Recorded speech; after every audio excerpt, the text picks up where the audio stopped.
à toutes ou rebonjour à toutes et à tous. Salut Stéphane, salut Hervé. Bonjour Stéphane, bonjour Stéphane. Le duo de choc. Alors, je ne parle pas de Stéphane et de Stéphane, hein, mais bien de Stéphane et Hervé. Donc, Stéphane qui est le big boss de Web Mécanique et l'organisateur de Automation Day, événement qui est à sa troisième édition, si je me trompe Oui, pas. c'était peut-être même la cinquième Ouais, et de c'est ça. avec nos partenaires. Et après, on l'a ouvert effectivement au public. Et on n'a jamais eu autant de monde, puisque là, on cartonne avec un peu moins de 1000 inscrits. Donc ça, c'est assez génial. Ah, c'est super bon, comme quoi hein, la version full digital est pas mal aussi. Bon, on espère que l'an prochain, tu feras une édition qui mixe le meilleur des deux mondes et qu'on pourra quand même se retrouver en chair et en os parce que c'est quand même aussi bien sympa. Alors, tu es également l'auteur de Marketing Automation que tu as donc coécrit avec notre ami Gabriel. Donc, j'imagine que tu nous feras un petit peu de pub à la fin de ton intervention. Et Hervé, bonjour Hervé. Bonjour Alors, Stéphane. quant à toi, donc, tu es Head of Marketing et Communication de Dimelo Software. Alors, pour la faire très très courte, tu me diras si je résume bien. Dimelo, allez, si vous avez 10 besoin… mots. 10 mots. Dimo, pardon. 10 mots. Donc, si vous avez besoin d'un soft pour gérer et accélérer la croissance de votre entreprise, c'est chez vous qu'il faut se retourner. Je l'ai bien dit? C'est parfait. Bon, allez, génial. Donc, vous allez nous parler d'engagement d'engagement et de réengagement du client grâce notamment à l'automatisation. Donc, on est au cœur, hein, bien évidemment, du marketing automation et de l'expérience client. Allez, je vous passe la parole. C'est à vous, Stéphane et Hervé. Merci Stéphane. Je t'en Bon, prie. évidemment, on est dans la room expert, donc vous êtes tous les experts des campagnes marketing à différents niveaux, vous avez tous différentes expériences. Et ce qu'on constate assez souvent, c'est qu'il y a quand même une auto-limitation dans les usages, hein, soit parce qu'on démarre systématiquement par de l'acquisition, alors qu'on peut travailler plein d'autres points sur le parcours client. Au niveau des ROI aussi, plein de gens se posent plein de questions. Donc, ce qu'on a souhaité faire avec Hervé, c'est vraiment vous partager nos expériences. J'ai la chance quand même d'avoir Hervé qui est dans le marketing depuis très longtemps et qui maintenant est plongé à fond dans tous ces outils pour le compte de Dimo. Dimo Software, c'est plusieurs BU, hein, donc il vous dira ça, mais c'est pas simple à gérer quand on est du côté back-office marketing.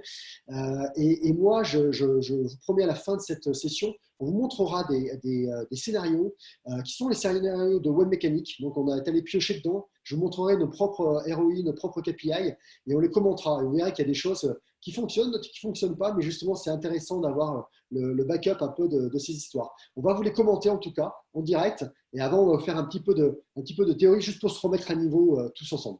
T'es prêt, Hervé? Allez, c'est parti. Bon, génial. Alors, la première chose à dire, c'est que quand même le marketing automation, c'est de l'engagement permanent. Encore une fois, ce n'est pas que l'acquisition de prospects vers des clients. C'est vraiment, vous avez vu ce matin dans tout ce que vous en racontez, Angélique Gérard de Free ou Grégoire Corbetto de Germinal, cet engagement, il est permanent et que vos prospects sont devenus clients, que les clients sont encore clients, il faut qu'ils le restent longtemps, qu'ils fassent de l'upselling, de l'upselling. Et c'est vraiment votre obsession en tant que marketeur de les engager de manière permanente avec le bon contenu, le bon message à la bonne personne au bon moment. Juste un petit rappel, marketing automation finalement obéit toujours à peu près à la même règle. Hein, c'est-à-dire que vous allez toujours avoir des visiteurs à attirer sur des contenus qui sont pertinents pour eux. Alors ce contenu, il peut prendre différentes formes. Hein. C'est un webinar, c'est un blog, ça peut être plein de choses. Un email, on verra tout à l'heure que pour envoyer des emails tout simplement très simples, mais ce n'est pas simple de faire ça. Derrière, on va les traquer, donc on veut savoir qui c'est. Et même si c'est une adresse IP, on a déjà des infos en fait pour les scorer et les segmenter en temps réel. Et en fait, on va décider ensuite en synchronisant avec le CRM. Et là, c'est intéressant d'avoir aussi l'expérience de Dimo parce que Dimo a aussi un CRM qui s'appelle Yellowbox, qui est synchronisé d'ailleurs avec nos mécaniques. Donc, on a des expériences et des clients en commun sur ces sujets. Et c'est des vrais sujets, hein, l'audit de synchronisation initiale. Mais ça, c'est ce qui va vous permettre derrière de soit décider qu'il y a un trigger qui va partir pour nourrir la relation ou l'emmener sur un nouvel objectif, ou bien tout simplement quelqu'un qui va décrocher son téléphone chez vous, un account manager, un sales, quelqu'un du SAV, un service après-vente, du support technique, pour appeler ce client à ce moment-là ou le contacter via LinkedIn, au téléphone, peu importe. Donc, on va toujours à peu près avoir ce scénario.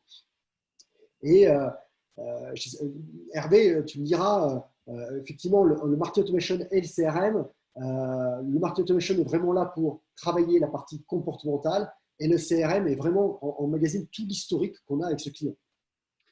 Oui, les deux outils sont intimement liés. On parle de CRM depuis maintenant de très nombreuses années. Moi, j'ai eu la chance c'était une vraie chance et un vrai bonheur d'accompagner commercialement l'activité CRM chez Dimo pendant 17 années. Donc, c'est dire que c'est un sujet que je connais bien et que j'affectionne particulièrement. Pour prendre la direction du marketing chez Dimo il y a 5 ans, cette superposition de métiers, elle est essentielle parce qu'on en a parlé un petit peu tout à l'heure. La transformation digitale des entreprises, elle s'accélère considérablement et elle a un impact en fait sur nos organisations commerciales et marketing qui est assez important, assez colossal. Et ces deux outils-là, en fait, interagissent de plus en plus. Tu viens de l'évoquer. L'interaction, elle est centrale, elle est clé. Et alors, c'est bien d'avoir un outil de CRM déjà depuis longtemps et de capitaliser dessus et de travailler. Et l'arrivée du market automation, en fait, est une suite assez logique, mais elle permet aussi de réviser et de revoir ses fondamentaux. C'est-à-dire que ce socle CRM qui est essentiel, et on verra pourquoi, on en reparlera un petit peu tout à l'heure, il est vital parce qu'il a une donnée qui est juste clé et qui est une donnée qui permet justement de bien dessiner ses parcours et de faire attention de ne pas faire n'importe quoi. Ben, ça nous permet, le marketing automation nous permet aussi de revoir ce socle et ses fondamentaux pour être sûr que la data qu'on a est la bonne, tout simplement, et Dans faire en sorte que ces parcours soient propres. On verra dans les scénarios tout à l'heure les exemples. On verra là où le CRM intervient, où le synchro CRM intervient, et on verra qu'on a des chiffres assez édifiants justement qui expliquent assez bien les résultats qu'on peut avoir derrière sur les triggers ou pas d'ailleurs des résultats positifs ou négatifs derrière. Donc on parlait de l'expérience utilisateur, effectivement c'est vraiment sur tout le parcours. Hein. Ne vous arrêtez pas à acquérir des prospects, enfin transformer des prospects en clients, mais pensez bien à votre parcours de tout ce que va vivre votre client avec l'ensemble de vos services, l'ensemble de ses expériences et à quel moment vous pouvez apporter quelque chose d'utile. Et Hervé, justement, dans tes réflexions sur ta scénarisation par rapport à tes différentes BU, donc les différents logiciels que vous vendez, ou les différents services, hein, parce que vous faites aussi de l'intégration de logiciels tiers, comment vous gérez cette approche de contenu sur cette relation avec vos prospects, mais aussi vos clients existants? Alors, c'est évidemment un enjeu central, hein, on en parle très très souvent. Évidemment, le contenu est essentiel. On évoque souvent, et avec les équipes aussi, le fait que cette transformation de parcours client sur les 15-20 dernières années, elle a bouleversé considérablement la manière d'être visible, d'une part, et la façon de s'adresser à ses clients. Donc, des contenus, on en a depuis toujours tout autour de la taille. On regarde souvent très loin en parlant de l'automation en se disant « Ouh là là, mais… si je regarde la photographie qui nous est faite, il va falloir qu'on produise des monstres de contenu. Il se trouve aussi, et il ne faut pas l'oublier, que parfois, tout simplement en se baissant et en regardant à ses pieds, on en a un certain nombre. Donc, il s'agit déjà de les identifier et puis ensuite de pouvoir définir de façon très simple comment on peut les utiliser. Alors, préambule important, c'est que on en reparlera aussi, je pense, tout à l'heure, hein, mais évidemment, ces démarches de mise en œuvre de l'automation, elle doit être itérative, elle doit démarrer par des choses simples. On ne se lance pas dans des usines à gaz tout de suite, on démarre, hein, nous, sur l'automation, même si on a plus de 20 ans d'expérience dans le CRM, tu le disais, avec des outils comme Yellowbox, qui est notre solution que l'on édite et qu'on a déployé chez nous et qu'on déploie chez nous. Ça demande du temps, ça demande effectivement d'accompagner les équipes. Et ce déploiement de l'automation, c'est d'identifier en effet des contenus, de se définir quelques scénarios simples et puis d'y aller de manière très progressive. Donc oui, l'identification des contenus, la production des contenus est un enjeu évidemment majeur.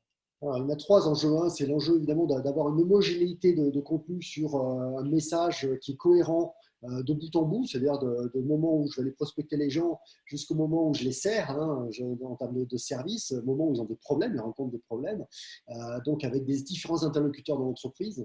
On va avoir un enjeu effectivement de personnalisation sur les besoins de chacun. On n'a pas le même besoin quand on est On a besoin d'identifier la bonne solution quand on a déjà la solution, mais qu'on a besoin de savoir comment bien travailler avec. Puis on a des enjeux de disponibilité. Trouver une facture ancienne pour ma compta chez Dimo de l'année dernière, il faut que je puisse le faire même à 3 heures du matin lorsque je traite ce problème-là. Et ça peut être aussi aller trouver une séquence sur comment bien utiliser telle fonctionnalité du logiciel ou quels sont les produits complémentaires ou les offres complémentaires qui pourraient m'aider à compléter mon offre quand je suis un DSI ou quand je suis un fonctionnel dans une entreprise. Et tout ça réassure finalement, et c'est l'enjeu de confiance que je continue à avoir tout au long du cycle de vie, comme dans un couple. J'espère parce qu'on est marié que c'est ad vitam aeternam, mais il faut gagner des points régulièrement et des fois on en perd. Alors on essaie d'en regagner un peu plus tard, mais c'est pareil dans la vie de l'entreprise avec nos clients, n'est-ce pas?